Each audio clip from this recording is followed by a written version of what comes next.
Screen share हो रही है? नहीं हो रही। चलिए अब हो गई। अच्छा भाई, आज जो है नया चैप्टर थ्रेड का है। इससे पहले प्रोसेस की आप लोगों ने डिस्कशन सुनी थी। थ्रेड में क्या है, इस चैप्टर में थ्रेड क्या होता है, मल्टी कोर प्रोग्रामिंग क्या होती है, मल्टी थ्रेडिंग मॉडल्स के मतलब थ्रेड लाइब्रेरीज, इम्प्लिसिट थ्रेडिंग के मतलब threading issues, operating system examples, ये चीज़ें डिस्कस होनी है। ऑब्जेक्टिव क्या है इस चैप्टर का? To introduce notion of thread, fundamental unit of CPU utilization that form the basis for multi threaded computer system. इसमें जो है मल्टी थ्रेडिंग एनवायरनमेंट का कॉन्सेप्ट डिलीवर किया जाएगा। To discuss the API for P threads, window and Java thread libraries, APIs का concept के threads कैसे use होते हैं। To explore several strategies that provide implicit threading, to examine issues related to multi-threaded programming, and to cover operating system support for thread in Windows and Linux. अच्छा, यहाँ पे एक चीज़ note करें, आप लोगों के काम आएगी कि यहाँ पे जब भी ऑब्जेक्टिव लिखते हैं, जब भी ऑब्जेक्टिव लिखते हैं तो वो टू के साथ स्टार्ट करते हैं। जैसे आप लोगों ने अपना सिनॉप्सिस जब लिखना है तो सिनॉप्सिस के अंदर आपने अपना रिसर्च क्वेश्चन लिखना है। रिसर्च क्वेश्चन जब लिखते हैं तो वो हाउ से, व्हाट से शुरू करते हैं। मसलन आप कहते हैं जी how to issue the following, how to solve the following issue, कोई भी है इशू। तो जब आपने इसका ऑब्जेक्टिव लिखना है, to solve the issue of blah blah blah in this blah blah environment, तो जब आप ऑब्जेक्टिव लिखते हैं तो टू के साथ लिखते हैं। और जब रिसर्च क्वेश्चन लिखते हैं तो हाउ व्हाट के साथ, what is the major issue of in following area, इस तरीके से करके रिसर्च क्वेश्चन लिखते हैं। और जब ऑब्जेक्टिव लिखने हैं तो टू के साथ, to explore, to examine, to cover, to introduce, to present, ठीक है, टू सॉल्व, इस तरह से जो है ना लिखते हैं। तो इस जो है टिप को याद रखिएगा कि जब आप सिनॉप्सिस लिखेंगे तो ऑब्जेक्टिव जब लिखना है तो टू के साथ लिखेंगे। अच्छा, अभी आगे है motivation. Most modern application are multi threaded, thread run within application, multiple tasks with application can be implemented by separate thread. Update, display, fetch data, spell checking, answer a network request, ये सारे क्या है, अलग अलग thread चल रहे होते हैं। स्पेल चेकर होता है ना वर्ड के अंदर, या मेल आप यूज़ कर रहे हैं तो वहाँ पे स्पेल चेकिंग को खुद ब खुद बता रहा होता है। बेसिकली उसका थ्रेड चल रहा होता है कि जैसे ही आप टाइप करते हैं तो वो एक नीचे एक लाइन लगा देता है कि ये ग्रामेटिकली ठीक नहीं है, होता है ना। तो वो आपको तो इनिशिएट नहीं करते, आपने तो प्रोसेस चलाया होता है, माइक्रोसॉफ्ट वर्ड का प्रोसेस चलाया होता है, मेल का। अब मेल कंपोज कर रहे होते हैं, जैसे ही लिखते हैं तो वो फ़ौरन कहता है जी स्पेलिंग गलत हो गया, वो स्पेलिंग बताता है ग्रामेटिकली गलत हो गया। तो वो स्पेल चेकिंग का जो थ्रेड चल रहा होता है, ठीक है। इसी तरीके से जो नेटवर्क का है, मसलन पीछे से वाईफाई बंद हो जाता है तो फ़ौरन जो है वो थ्रेड जो है वो चल के बताता है जी नेटवर्क डिसकनेक्टेड, है ना। तो ये क्या है, अलग से थ्रेड चल रहा है। Process creation is heavy weight while thread creation is light weight. तो ये डिफरेंस है प्रोसेस और थ्रेड का। Can simplify code, increase efficiency. इससे क्या होता है कि कोड को है सिंपल किया जा सकता है और एफिशिएंसी को इंक्रीज किया जा सकता है। Kernels are generally multi threaded. Kernels क्या होते हैं, मल्टी थ्रेडेड एनवायरनमेंट में काम कर रहे होते हैं। अब मल्टी थ्रेड एनवायरनमेंट में क्या है कि आपने एक रिक्वेस्ट भेजी क्लाइंट ने सर्वर को, तो सर्वर क्या करता है, create a new thread to service the request. क्या करता है, वो एक थ्रेड क्रिएट करता है, किस लिए, उस क्लाइंट की रिक्वेस्ट को सर्विस करने के लिए, सर्विस देने के लिए। अच्छा, जब वो थ्रेड क्रिएट करता है तो रिज्यूम करता है listening for additional client request. तो वो तीसरा काम क्या करता है कि उस टाइम पे फर्दर जो है वो लिसनिंग को क्या करता है, रिज्यूम करता है। कि जैसे ही अब पहले नंबर पे क्लाइंट ने रिक्वेस्ट भेजी, सर्वर ने थ्रेड चला दिया, और फिर जिस टाइम थ्रेड चलाता है उस टाइम वो पास करता है, और फिर जैसे ही थ्रेड जनरेट होता है तो फिर वो क्या करता है, रिज्यूम करता है कि अगर कोई और रिक्वेस्ट आ जाए तो उसके लिए थ्रेड क्रिएट कर ले। तो ये जो है एक बेसिक मैकेनिज्म है कि क्रिएशन ऑफ थ्रेड कैसे होता है। अब इसके बेनिफिट्स में रिस्पॉन्सिवनेस है। रिस्पॉन्सिवनेस क्या है कि मतलब आप बैठे हुए हैं, अचानक आप माउस चलाते हैं तो माउस आपको फौरन इंटरेक्ट करता है ना। माउस चलाया, माउस इंटरेक्ट करता है। तो may allow continued execution if part of process is blocked, especially important for user interface। User interface environment में आपकी इन जो है एप्लीकेशन स्टक कर रही होती है। मसलन बाज़ दफ़ा आप माइक्रोसॉफ्ट वर्ड की कोई बड़ी है फाइल खोलते हैं ना, तो वो स्टक कर रही होती है, लेकिन आप माउस चलाते हैं तो माउस आपको डिस्प्ले देता है।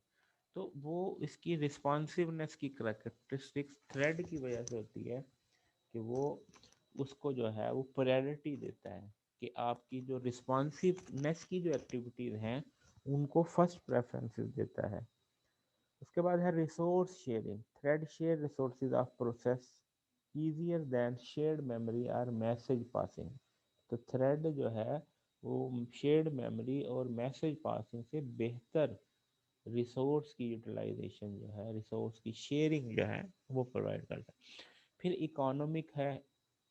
इकोनॉमिक किस तरह है कि cheaper than process creation. Thread switching lower overhead than context switching. जो कॉन्टेक्स्ट स्विचिंग का ओवरहेड था कि एक प्रोसेस जब वो दूसरे प्रोसेस में स्विच करता है तो बहुत सारी इंफॉर्मेशन को वो कॉपी भी करता है और रीड भी करता है, राइट भी करता है और रीड भी करता है। कि जो जब स्विचिंग हो रही होती है तो वो अपने इंफॉर्मेशन को राइट कर रहा होता है और फिर दूसरे प्रोसेस की इंफॉर्मेशन को रीड कर रहा होता है। तो उस ओवरहेड को जी बचत जो है वो थ्रेड के अंदर है। फिर स्केलेबिलिटी है। Process can take advantages of multi processor architecture. तो थ्रेड से जो उसके कहते हैं ना, मोर यूटिलाइजेशन ऑफ प्रोसेसर, जैसे मल्टी कोर प्रोसेसर होते हैं, एक से ज़्यादा प्रोसेसर होते हैं, तो वहाँ पे वो जो है थ्रेड्स जो है वो मल्टी प्रोग्रामिंग के इन्वायरमेंट को जो है ये मल्टी यानी maximum utilization of all cores of processor को यूटिलाइज करती है। A multi-core या multi-processor system putting pressure on programmer challenges include dividing activities. अब ये मल्टी कोर की वजह से क्या होता है, अब देखो ना, अगर आप फर्ज किया आपने ऑक्टा कोर का प्रोसेसर है, इसका मतलब 8 प्रोसेसर जो है उनको मैनेज करना, उनके दरमियान एक्टिविटीज को डिवाइड करना, उनके दरमियान बैलेंस करना कि कोई को फ्री ना हो, कोई ओवरलोडेड ना हो, डाटा को स्प्लिट करना, डाटा की डिपेंडेंसीज को चेक करना कि यहाँ पे इस प्रोसेस को जो डाटा चाहिए है वो इस प्रोसेस से पहले चाहिए, कि अगर फलां प्रोसेसर रिजल्ट जनरेट करेगा तो फिर नेक्स्ट उस पर, तो इसको कहते हैं डाटा डिपेंडेंसी। ये डाटा किसी और पर डिपेंडेंट तो नहीं कि फलां कैलकुलेट करेगा रिजल्ट तो आगे काम हो सकेगा। उन चीज़ों को चेक करना, फिर टेस्टिंग एंड डिबगिंग करना, ये सारी एक्टिविटीज़ क्या है, चैलेंजिंग एक्टिविटीज़ है for multi core multi processor environment के लिए। Parallelism implies a system can perform more than one task simultaneously। Parallelism क्या है कि एक वक्त में एक से ज़्यादा टास्क परफॉर्म किए जाए। और concurrency क्या है, support more than one task making progress। support more than one task making progress। single processor core schedule providing concurrency. Scheduler provide concurrency. तो जो सिंगल प्रोसेसर होता है उसके अंदर कंकरेंसी कैसे होती है, शेड्यूलर की मदद से। वो शेड्यूलर की मदद से कैसे होता है कि जैसे आप लोगों के पहले आप लोग यही था ना, आपके पास एक ही होता था सीपीयू, और वो कोर वगैरह का कॉन्सेप्ट नहीं होता, तो उस वक्त जो है वो कंकरेंट प्रोसेस चल रहे होते थे। वो कंकरेंसी कैसे थी, वो इसको नेक्स्ट एक डायग्राम आएगी उसमें फिर एक्सप्लेन कर देते हैं। ये है जैसे कंकरेंट एग्जीक्यूशन में क्या होता है कि एक से ज़्यादा प्रोसेस तो चल रहे होते थे लेकिन टाइम शेयरिंग के लिए। मतलब थोड़ा सा टाइम पहले थ्रेड को दिया, फिर दूसरे टास्क को दिया, फिर तीसरे टास्क को दिया, फिर चौथे को दिया और फिर पहले को मिल गया। अब ये जो इतना टाइम है ये बहुत फास्ट चल रहा होता है, तो जितनी देर में दूसरे कर रहे तो वो उसको फील नहीं होता कि उसको फिर दोबारा सीपीयू मिल जाता है, तो ऐसे लगता है कि एक वक्त में चार चार टास्क चल रहे हैं। तो ये क्या है, कंकरेंट एग्जीक्यूशन। और पैरेलल में क्या होता है कि अलग अलग प्रोसेसर एक कोर के ऊपर एक एक टास्क चल रहा है, दूसरे कोर पे दूसरा चल रहा है, तीसरी होती है तो तीसरा चल रहा है, चौथी होती है तो चौथा चल रहा है, ऐसे जो है एक वक्त में एक से ज्यादा टास्क चल रहे हैं। तो कंकरेंसी और पैरेललिज्म की बात आप लोगों ने देख ली। अब आगे है टाइप ऑफ पैरेललिज्म में क्या है, एक है data parallelism, distribute subset of the same data across multiple course, same operation on each. ये क्या है, डाटा पैरेललिज्म। डाटा पैरेललिज्म आमतौर पर ऐसी जगह पे किया जाता है जहाँ पे बहुत ज़्यादा प्रिसीजन रिक्वायर होती है, सिस्टम जो है वो बहुत क्रिटिकल है, आप एरर को जो है या कहते हैं कि जो रॉन्ग आंसर को एक्सेप्टेबल नहीं है, तो वहाँ पे क्या होता है कि वो एक ही डाटा को चार चार दफ़ा टेस्ट किया जा रहा था कि दोनों सारों का रिजल्ट सेम है कि डिफरेंट है। तो उसमें क्या है, डाटा पैरेललिज्म हो गई कि एक ही डाटा को, सेम सबसेट ऑफ डाटा को मल्टीपल कोर्स के ऊपर ऑपरेट किया जा सकता, सेम ऑपरेशन। फिर है task parallelism, distribution thread across course each thread from a unique operation. ये भी उस तरह का क्या है कि कोई अगर एक प्रोसेसर का काम फेल हो जाए तो उसके बैकअप पे दूसरा हो, उसके बैकअप पे तीसरा हो। तो ये जो है टास्क पैरेललिज्म है। As number of thread grow, so does architectural support for thread। अब मल्टी कोर प्रोग्राम में कि जैसे जैसे थ्रेड्स ग्रो होती हैं तो क्या आर्किटेक्चर उसको सपोर्ट करेगा कि नहीं, तो ये डिपेंड करता है। CPU have core as well as hardware thread. CPU के अंदर कोर्स भी होती हैं और हार्डवेयर थ्रेड्स भी होती हैं। जैसे ओरेकल स्पार्टी 4 में 8 कोर हैं और 8 हार्डवेयर थ्रेड पर कोर है। एक कोर के अंदर 8 थ्रेड और 8 कोर हैं तो 64 थ्रेड्स चल सकते हैं।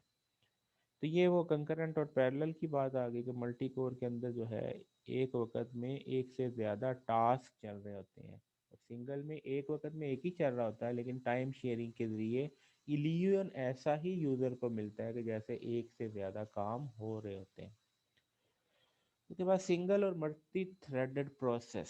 सिंगल और multi threaded process. Single thread process के अंदर क्या होता है कि एक थ्रेड के अगेंस्ट उसका कोड भी होता है, उसकी डाटा भी होती है, वो किसी ना किसी फाइल पे भी काम कर रहा होता है, और उसका डाटा नंबर ऑफ रजिस्टर्स पे भी होता है, और स्टैक के ऊपर उसके लोकल वेरिएबल्स का डाटा भी होता है। तो एक वक्त में एक थ्रेड रन कर रहा होता है।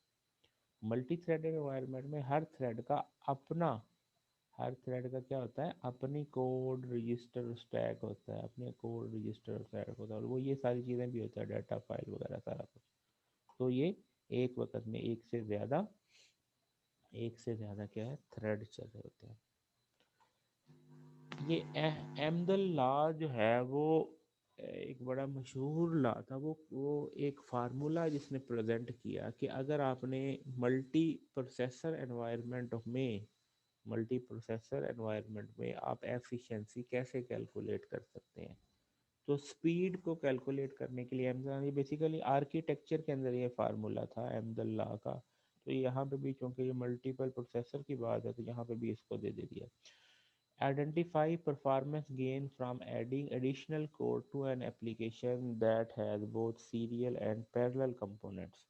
कि एक ऐसी एनवायरनमेंट जिसके अंदर मल्टी कोर प्रोसेसर हों और वहाँ पे एफिशिएंसी को एफिशिएंसी को कैलकुलेट करना हो एफिशिएंसी को कैलकुलेट करना हो तो उसको क्या करेंगे, इसके लिए जैसे सीरियल ऑप्शन के लिए एस है और कोर्स के लिए एन है, तो स्पीड अप के लिए जो फार्मूला है 1/s+1 - 1 - s/n। That if applicable, अगर एक एनवायरनमेंट है जिसके अंदर 75% पैरेलल एनवायरनमेंट है, 25% सीरियल एनवायरनमेंट है, मूविंग फ्रॉम 1 to 2 कोर, यानी पहले सिंगल कोर था अब उससे 2 कोर के ऊपर चला गया, तो उससे स्पीड कितनी इंक्रीज होगी, 1/1.6 टाइम। तो 60% स्पीड जो है वो इंक्रीज हो जाएगी। स्पीड ऑफ टाइम क्या होगा, 60%, 1.6 टाइम। कब, क्या पहले एक प्रोसेसर काम कर रहा था जिसमें अंदर एक टास्क परफॉर्म हो रहा था जिसमें 75% पैरेलल एनवायरनमेंट है, यानी 75% पैरेलल टास्क परफॉर्म किए जा सकते हैं और 25% को सीरियल ही परफॉर्म किए जा सकते हैं। तो वहाँ पे एक से अगर दो प्रोसेसर हो जाए तो स्पीड अप कितना हो जाएगा, 60%। As N approaches infinitely speed up approaches 1/s, 1/s। तो serial portion of an application has disproportionate effect on performance gain by adding additional cores। तो इसका वो जो है कम किया जा सकता है इसकी सीरियलनेस को by adding core। But does the law take into account contemporary multi-core system? Contemporary, but does the law take into account contemporary multi-core system? तो क्या ये लॉ जो है मल्टी कोर सिस्टम्स के लिए मैटर करता है या नहीं। अच्छा, अब यहाँ पे एक और चीज़ समझिए कि ये जो 25% सीरियल है ये एक एक्सटेंट तक होगा, क्योंकि अब अगर एक प्रोसेस है 25% सीरियल ही हो सकता है, तो मल्टी कोर आ भी जाए तो उससे तो स्पीड अप नहीं होगा ना। तो ये डिसप्रपोर्शनेट करता है इफेक्ट को एडिशनल कोर से, यानी एक एक खास एक्सटेंट तक तो ये करता है, टाइम अप करता है, चीज़ों को फास्ट करता है, लेकिन ये चीज़ फिर बॉटल नेक बन जाती है सीरियल। मतलब एक काम हो ही सीरियल सकता है, तो वो चाहे एक प्रोसेसर पे हो दूसरे पे हो, एक वक्त में तो एक ही प्रोसेसर यूज होगा, तो वो उतना पोर्शन जो है वो बॉटल नेक होगा। User thread management done by user level thread library. User thread and kernel thread. User thread किस लिए यूज होते हैं, management done by user level thread library. Three primary thread library क्या है, POSIX, P thread, window thread और Java thread. और kernel thread supported by kernel है, example virtually all general purpose operating system include kernel thread. Window में भी होता है, Solaris में भी होता है, लाइनक्स में भी होता है, 264 यूनिक्स में भी होता है, मैक ऑपरेटिंग सिस्टम में भी होता है। आगे जो थ्रेड के मॉडल्स हैं, मल्टी थ्रेडिंग मॉडल में many to one, one to one, many to many. अब मैनी टू वन में क्या है, many user level thread map to single kernel thread. ये यूजर लेवल थ्रेड है वो मैप हो रहे हैं एक कर्नल थ्रेड पे, ये क्या है, many to one. One thread blocking cause all to block. इसका भी करेक्टरिस्टिक्स क्या है कि अगर एक थ्रेड ब्लॉक होता है तो सारे थ्रेड क्या हो जाएंगे, ब्लॉक हो जाए। Multi thread may not run in parallel on multi core system because only one may be in kernel at a time. तो कर्नल में एक वक्त में, यानी यहाँ से जो यूजर ने कोई रिक्वेस्ट भेजी तो कर्नल में तो एक ही प्रोसेस होगा, अगर एक ब्लॉक हो गया तो बाकियों को भी कर्नल अवेलेबल नहीं होगा। only one may be in kernel at a time। Few systems currently use this model, example Solaris green thread और GNU portable thread ये वाला आर्किटेक्चर फॉलो कर रही है। आगे है one to one thread, each user level thread map to kernel thread. हर थ्रेड के लिए अलग कर्नल थ्रेड है। तो creating a user level thread create a kernel thread. जैसे ही आप यूजर का थ्रेड क्रिएट करते हैं तो उसके अगेंस्ट उसका कर्नल थ्रेड क्रिएट हो जाता है। More concurrency than many to one, इसमें ज़्यादा कंकरेंट एनवायरनमेंट है कि multiple. Number of thread per process some time restricted due to overhead. Number of thread per process some time restricted due to overhead. और example इसमें Windows है, Linux है, Solaris 9 है, इनके अंदर जो है वन टू वन जो है मॉडल यूज होता है थ्रेड का। आगे है many to many, allow many user level thread to be map to many kernel thread. यानी इसमें दोनों पॉसिबिलिटीज हैं कि एक थ्रेड एक से ज़्यादा कर्नल और ज़्यादा थ्रेड। मैनी टू मैनी में many user thread can use many kernel thread. Allow the operating system to create a sufficient number of kernel thread. Solaris prior to version 9 के अंदर ये architecture, window with the thread fiber package के अंदर भी ये architecture follow होता था। उसके बाद नया कॉन्सेप्ट ये दिया गया टू लेवल मॉडल का। टू लेवल मॉडल के अंदर यानी दोनों चीजें आ गई कि वन टू वन भी आ गई, मैनी टू मैनी भी आ गया, तो दोनों का जो है मिक्स अप हो गया टू लेवल मॉडल। तो similar to many except that it allow a user thread to be bound to a kernel thread। यानी इसमें एक थ्रेड को एक ही कर्नल के साथ बाउंड भी कर दिया गया, और इस थ्रेड की मर्जी है चाहे इसके साथ बाउंड हो, चाहे इसके साथ बाउंड हो, चाहे इसके साथ बाउंड हो। तो example IRIX, HP UX 264, Unix, Solaris 8 and earlier, इनके ऊपर 2 लेवल मॉडल अप्लाई होता है। अब आगे आगे thread libraries. Thread library provide programmer with API for creating and managing thread. Two primary way for implementing a library entirely in user space और kernel level library supported by OS. दो वे से किया जा सकता है कि एक लाइब्रेरी यूजर स्पेस के अंदर ही सारा कुछ वर्क करे, या लाइब्रेरी कर्नल लाइब्रेरी को यूज करे फॉर मल्टी थ्रेडिंग एनवायरनमेंट। अब आगे आ गया P thread. May be provided earlier as user level or kernel level. A POSIX standard IEEE 1003.1c API for thread creation and synchronization. ये जो POSIX है वो use कर रहा है IEEE का standard for creation of thread. Specification not implementation. अब इसके अंदर स्पेसिफिकेशन दी जाती है, API specify behavior of the thread library. Implementation is up to development of the library. यानी इसके अंदर आप क्या करते हैं कि आप सिर्फ जो आपकी रिक्वायरमेंट है वो आप एपीआई के अंदर सेट करते हैं, उसकी जो इम्प्लीमेंटेशन है वो उसके ज़िम्मे है, आपकी लाइब्रेरी के ज़िम्मे है उसको इम्प्लीमेंट करना। Common in Unix operating system, Solaris, Linux, Mac वगैरह। पी थ्रेड की एग्जांपल, एक वेरिएबल फर्ज किया सम का लिया, this data is shared by threads. ये जो सम का वेरिएबल है वो मल्टीपल थ्रेड्स के दरमियान शेयर हो रहा है। अब यहाँ पे थ्रेड का एक फंक्शन बनाया रनर के नाम से, रनर के नाम से फंक्शन बनाया, थ्रेड कॉल दिस फंक्शन।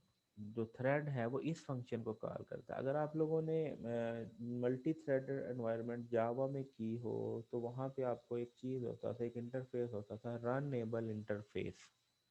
वो रनएबल इंटरफेस आपको जो है वो एक स्पेशल फंक्शन देता था, रन का फंक्शन, कि जैसे ही आप कोई नया थ्रेड क्रिएट करते थे तो रन का फंक्शन कॉल होता था।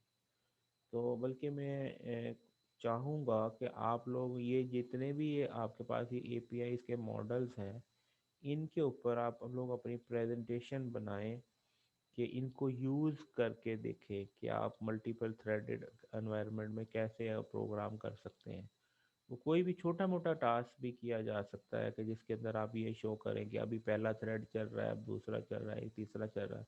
ये छोटी सी एग्जांपल, जैसे आपकी जावा की बुक है, डिटेल एंड डिटेल की जावा की बुक है, उसके अंदर भी ये छोटी छोटी एप्लीकेशन मौजूद हैं जिसके अंदर आप मल्टीपल थ्रेड का जो है वो कॉन्सेप्ट जो है यूज़ कर सकते हैं, इवन खुद से प्रोग्राम करके देख सकते हैं।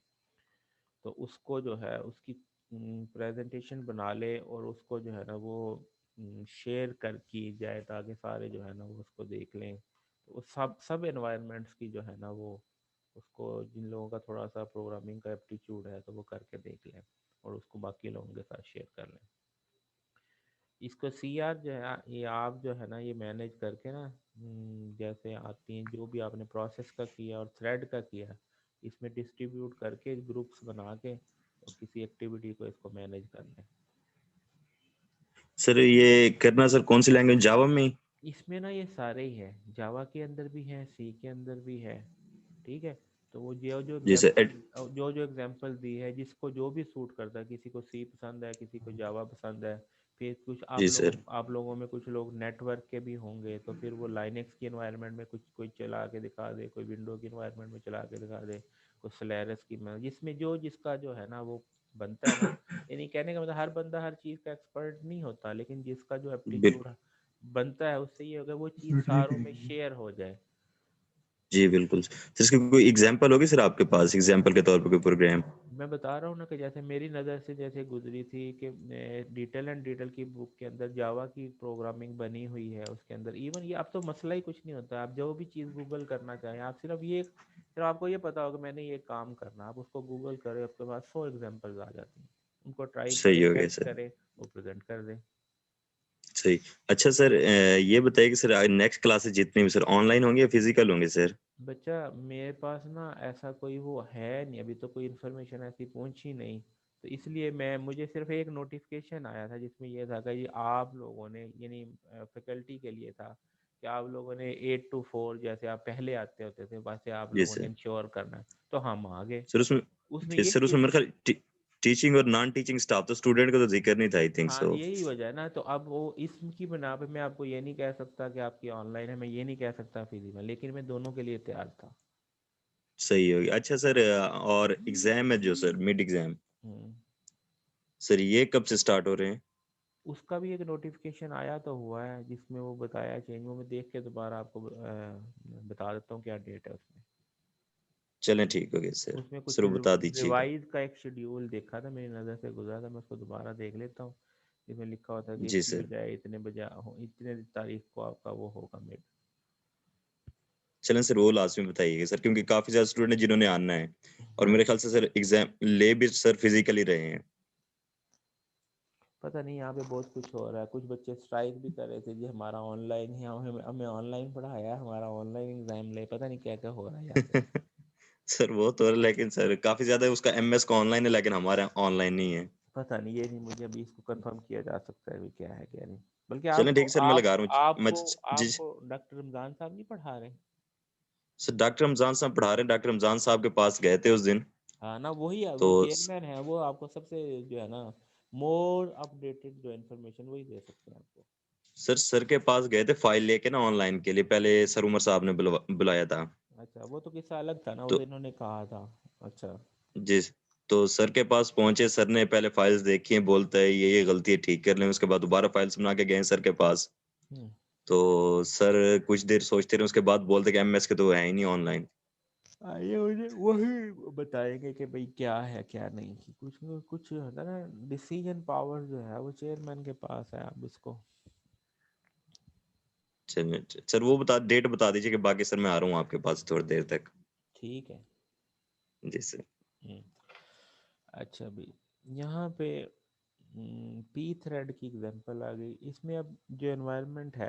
अच्छा एक और चीज़ इसमें ना, कुछ चीज़ें हो सकता है वो यहाँ पे स्लाइड पे ना लिखी है, तो आप उसको गूगल कर लिया करें। जैसे मैंने आपको बताया ना, जावा के अंदर तो ऐसे होता था कि जैसे ही थ्रेड बनाता तो रनर का फंक्शन, रन का फंक्शन खुद ब खुद कॉल हो जाता था। इस तरीके से यहाँ पे ये रनर का फंक्शन है अच्छा ये इसकी लिमिटेशन पूरी हो गई, हम दोबारा ब्रेक करके दोबारा सेशन कंटिन्यू करते हैं। ये टाइम आ जाता है ना, हम लोगों ने कौन सा परचेज किया हुआ है यूनिवर्सिटी में, वो होना ये है यूनिवर्सिटी में, जब इन्होंने पैसे खर्च कर लेने हैं ना, उस वक्त तक ऑनलाइन ख़त्म ही हो जाएगा, तो फिर कहेंगे हमारे पास लाइसेंस आ गया है इसका। ये सरकारी खातों में काम कुछ ऐसे ही इतनी स्पीड से ही होता है। सर वैसे ले लेना चाहिए सर, जितनी फीस ले रहे हो। और वो ले किया गया होगा, वो जरूर गया होगा, लेकिन वो कहते हैं ना वो सरकारी खातों में काम इतना स्लो होता है कि जब वो उनके पास लाइसेंस आएगा ना उस वक्त तक ये किस्सा ही खत्म हो गया होगा। चले बिल्कुल सर। चले, ठीक है, मैं दोबारा करता हूँ। इंशाल्लाह सर।